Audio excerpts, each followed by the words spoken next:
ஆதியாகமம் 8ஆம் அதிகாரம். தேவன் நோவாவையும் அவனுடனே பேழையிலிருந்த சகல காட்டு மிருகங்களையும் சகல நாட்டு மிருகங்களையும் நினைத்தருளினார். தேவன் பூமியின் மேல் காற்றை வீச பண்ணினார். அப்பொழுது ஜலம் அமர்ந்தது. ஆழத்தின் ஊற்றுக்கண்களும் வானத்தின் மதகுகளும் அடைப்பட்டன. வானத்தின் மழையும் நின்று போயிற்று. ஜலம் பூமியிலிருந்து நாளுக்கு நாள் வற்றிக்கொண்டே வந்தது. 150 நாளுக்குப் பின்பு ஜலம் வடிந்தது. 7ஆம் மாதம் 17ஆம் தேதியிலே பேழை அரராத் என்னும் மலைகளின் மேல் தங்கிற்று. 10ஆம் மாதம் மட்டும் ஜலம் வடிந்து கொண்டே வந்தது. 10ஆம் மாதம் முதல் தேதியிலே மலைச்சிகரங்கள் காணப்பட்டன.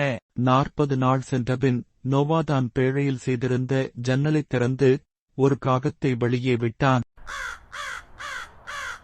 அது புறப்பட்டு பூமியின் மேல் இருந்த ஜலம் வற்றிப் போகும் வரைக்கும் போகிறதும் வருகிறதுமாய் இருந்தது. பின்பு பூமியின் மேல் ஜலம் குறைந்து போயிற்றோ என்று அறியும்படி ஒரு புறாவை தன்னிடத்திலிருந்து வெளியே விட்டான். பூமியின் மீதெங்கும் ஜலம் இருந்தபடியால் அந்த புறா தன் உள்ளங்கால் வைத்து இளைப்பாற இடம் காணாமல் திரும்பி பேழை.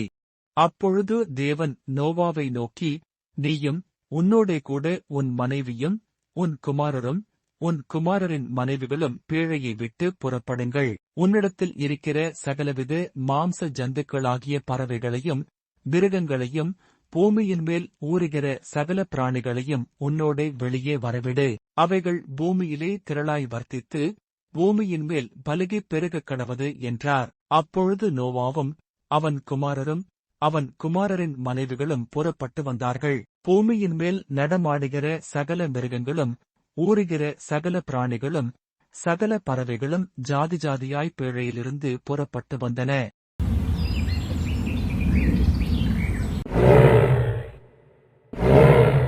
அப்பொழுது நோவா கர்த்தருக்கு ஒரு பலிபீடம் கட்டி சுத்தமான சகல மிருகங்களிலும் சுத்தமான சகல பறவைகளிலும் சிலவற்றை தெரிந்து கொண்டு அவைகளை பலிபீடத்தின் மேல் தகன பலிகளாய் பலியிட்டான். சுகந்த் வாசனையை கர்த்தர் முகர்ந்தார். அப்பொழுது கர்த்தர், இனி நான் மனுஷன் நிமித்தம் பூமியை சபிப்பதில்லை. மனுஷனுடைய இருதயத்தின் நினைவுகள் அவன் சிறுவயது தொடங்கி பொல்லாததா இருக்கிறது. நான் இப்பொழுது செய்தது போல இனி சகல ஜீவன்களையும் சங்கரிப்பதில்லை. பூமியுள்ள நாளளவும் விதைப்பும் அறுப்பும் சீதளமும் உஷ்ணமும் கோடைக்காலமும் மாரிகாலமும் பகலும் இரவும் ஒழிவதில்லை என்று தம்முடைய உள்ளத்தில் சொன்னார். ஆதியாகமம் 9ஆம் அதிகாரம். பின்பு தேவன் நோவாவையும் அவன் குமாரரையும் ஆசீர்வதித்து, நீங்கள் பலுகிப் பெருகி பூமியை நிரப்புங்கள். உங்களைப் பற்றிய பயமும் அச்சமும் பூமியிலுள்ள சகல மிருகங்களுக்கும் ஆகாயத்தில் உள்ள சகல பறவைகளுக்கும் உண்டாயிருக்கும். பூமியிலே நடமாடுகிற யாவும் சமுத்திரத்தின் மச்சங்கள் யாவும் உங்களுக்கு கையளிக்கப்பட்டன. நடமாடுகிற ஜீவஜந்துக்கள் யாவும் உங்களுக்கு ஆகாரமாயிருப்பதாக. பசும் பூண்டுகளை உங்களுக்கு தந்தது போல அவைகள் எல்லாவற்றையும் உங்களுக்கு தந்தேன். மாம்சத்தை அதன் உயிராகிய இரத்தத்தோடே புசிக்க வேண்டாம். உங்களுக்கு உயிராயிருக்கிற உங்கள் இரத்தத்திற்காக பழி வாங்குவேன். சகல ஜீவஜந்துக்களிடத்திலும் மனுஷனிடத்திலும் பழி வாங்குவேன். மனுஷனுடைய உயிருக்காக அவனவன் சகோதரனிடத்தில் பழி வாங்குவேன். மனுஷன் தேவசாயலில் உண்டாக்கப்பட்டபடியால் மனுஷனுடைய இரத்தத்தை எவன் சிந்துகிறானோ அவனுடைய இரத்தம் மனுஷனாலே சிந்தப்படக் கடவது. நீங்கள் பலுகி பெருகி பூமியிலே திரளாய் வர்த்தித்து விருத்தியாகுங்கள் என்றார். பின்னும் தேவன் நோவாவையும் அவன் குமாரரையும் நோக்கி, நான் உங்களோடும் உங்களுக்கு பின்வரும் சந்ததியோடும் உங்களோடே பேழையிலிருந்து புறப்பட்ட சகல ஜவஜந்துக்கள் முதல் இனி பூமியில் உண்டாகப் போகிற சகல ஜீவஜந்துக்கள் பரியந்தம் பறவைகளோடும் நாட்டு மிருகங்களோடும் உங்களிடத்தில் இருக்கிற பூமியிலுள்ள சகல காட்டு மிருகங்களோடும் என் உடன்படிக்கையை ஏற்படுத்துகிறேன். இனி மாம்சமானவைகளெல்லாம் ஜலப்பிரளயத்தினால் சங்கரிக்கப்படுவதில்லை என்றும் பூமியை அழிக்க இனி ஜலப்பிரளயம் உண்டாவதில்லை என்றும் உங்களோடே என் உடன்படிக்கையை ஏற்படுத்துகிறேன் என்றார். அன்றியும் தேவன், எனக்கும் உங்களுக்கும் உங்களிடத்தில் இருக்கும் சகல ஜீவஜந்துக்களுக்கும் நித்திய தலைமுறைகளுக்கென்று நான் செய்கிற உடன்படிக்கையின் அடையாளமாக நான் என் வில்லை மேகத்தில் வைத்தேன். அது எனக்கும் பூமிக்கும் உண்டான உடன்படிக்கைக்கு அடையாளமாயிருக்கும். நான் பூமிக்கு மேலாய் மேகத்தை வருவிக்கும் போது அந்த வில் மேகத்தில் தோன்றும். ஆதியாகமம் 10ஆம் அதிகாரம். நோவாவின் குமாரராகிய சேம் காம் யாப்பேத் என்பவர்களின் வம்ச வரலாறு. ஜலப்பிரளயத்துக்குப் பின்பு அவர்களுக்கு குமாரர் பிறந்தார்கள். யாப்பேத்தின் குமாரர் கோமர், மாகோக்கு, மாதாய், யாவான், தூபால், மேசேக்கு, தீராஸ் என்பவர்கள். கோமரின் குமாரர் அஸ்கினாஸ், ரிப்பாத்து, தொகர்மா என்பவர்கள். யாவானின் குமாரர் எலிசா, தர்ஷீஸ், கித்தீம், தொதானிம் என்பவர்கள். இவர்களால் ஜாதிகளுடைய தீவுகள் அவனவன் பாஷையின்படியையும் அவரவர்கள் கோத்திரத்தின்படியையும் ஜாதியின்படியையும் வேறு வேறு தேசங்களாய் பகுக்கப்பட்டது. காமுடைய குமாரர் கூஷ், மிஸ்ராயிம், பூத், கானான் என்பவர்கள். கூஷுடைய குமாரர் சேபா, ஆவிலா, சப்தா, ராமா, சப்திகா என்பவர்கள். ராமாவின் குமாரர் சேபா, திதான் என்பவர்கள்.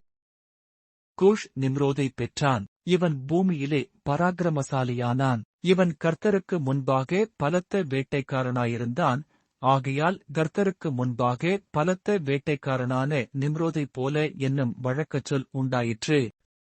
சினியார் தேசத்திலுள்ள பாபேல், ஏரேக், அக்காத் கல்லே என்னும் இடங்கள் அவன் ஆண்ட ராஜ்யத்திற்கு ஆதிஸ்தானங்கள். அந்த தேசத்திலிருந்து அசூர் புறப்பட்டுப் போய் நினிவேயும் ரெகுபேரோத் பட்டணத்தையும் காலாகையும் நினிவேக்கும் காலாகுக்கும் நடுவாக ரெசேனையும் கட்டினான். இது பெரிய பட்டணம். மிஸ்ராயிம், லூதீமையும், அனாமீமையும், லெகாபீமையும், நப்தூகீமையும், பத்ருசீமையும், பெலிஸ்தரின் சந்ததிக்கு தலைவனாகிய கஸ்லுகீமையும், கப்துரிமையும் பெற்றான். கானான் தன் மூத்த மகனாகிய சீதோனையும், கேத்தையும், எபூசியரையும், எமோரியரையும், கிர்காசியரையும், ஈவியரையும், அர்கீரியரையும், சீனியரையும், அர்வாதியரையும், செமாரியரையும், காமாத்தியரையும் பெற்றான். பின்பு கானானியரின் வம்சத்தார் எங்கும் பரவினார்கள். கானானியரின் எல்லை சீதோன் முதல் கேரார் வழியாய் காசா மட்டுக்கும், அது முதல் சோதோம், கொமோரா, அத்மா, செபோயிம் வழியாய் லாசா மட்டுக்கும் இருந்தது. இவர்கள் தங்கள் தேசங்களிலும் தங்கள் ஜாதிகளிலுமுள்ள தங்கள் வம்சங்களின்படியையும் தங்கள் பாஷைகளின்படியையும் காமுடைய சந்ததியார். சேமுக்கும் பிள்ளைகள் பிறந்தார்கள். அவன் ஏபேருடைய சந்ததியார் எல்லாருக்கும் தகப்பனும் மூத்தவனாகிய யாப்பேத்துக்குத் தம்பியுமாயிருந்தான். சேமுடைய குமாரர் ஏலாம், அசூர், அர்பக்சாத், லோத், ஆராம் என்பவர்கள். ஆராமுடைய குமாரர் ஊத்ஸ், கூல், கேத்தர், மாஸ் என்பவர்கள். அர்பக்சாத் சாலாவைப் பெற்றான். சாலா ஏபேரைப் பெற்றான். ஏபேருக்கு 2 குமாரர் பிறந்தார்கள். ஒருவனுக்கு பேலேகு என்று பேர், ஏனெனில் அவனுடைய நாட்களில் பூமி பகுக்கப்பட்டது. அவனுடைய சகோதரன் பேர் யுக்தான். யுக்தான் அல்மோதாதையும், சாலேப்பையும், அசர்மாவேத்தையும், ஏராகையும், அதோராமையும், ஊசாலையும், திக்லாவையும், ஓபாலையும், அபிமாவேலையும், சேபாவையும், ஒப்பீரையும், ஆவிலாவையும், யோபாபையும் பெற்றான்.